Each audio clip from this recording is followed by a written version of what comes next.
Il caso Electrolux sia per il nuovo governo una priorità. Nel giorno del confronto a Roma tra azienda e sindacati, lo stesso in cui doveva tenersi il tavolo al Ministero dello Sviluppo Economico, il governatore del Veneto Luca Zaia auspica che la vertenza rimanga in primo piano vista l'alta posta in gioco. Spero che comunque la vicenda Electrolux sia una vicenda che venga affrontata da subito anche dal nuovo governo e si chiuda, perché voglio ricordare che poi quello che si decide per Electrolux diventa scuola, fa letteratura per tutti gli altri contenziosi.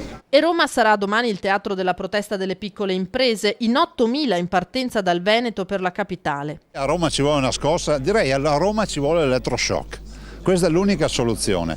Io spero che si facciano sentire, ovviamente nell'alveo della legalità, del rispetto delle regole, come è classico che avvenga, soprattutto da parte loro che sono sempre dimostrati civilissimi nelle loro manifestazioni, ma si facciano sentire. Voci che i rappresentanti del nuovo governo non potranno non ascoltare, dice Zaia, visto che sono quelle di chi l'Italia la mantiene e non di chi chiacchiera. Quanto agli annunci del premier in pectore Matteo Renzi, conclude: se questi propositi si traducono in progettualità concrete, quindi ha detto le riforme entro febbraio, la riforma del lavoro poi entro marzo e poi ha detto entro maggio quella fiscale, penso che gli faranno un monumento a livello nazionale, penso che avrà subito la beatificazione, però poi bisogna farle le cose.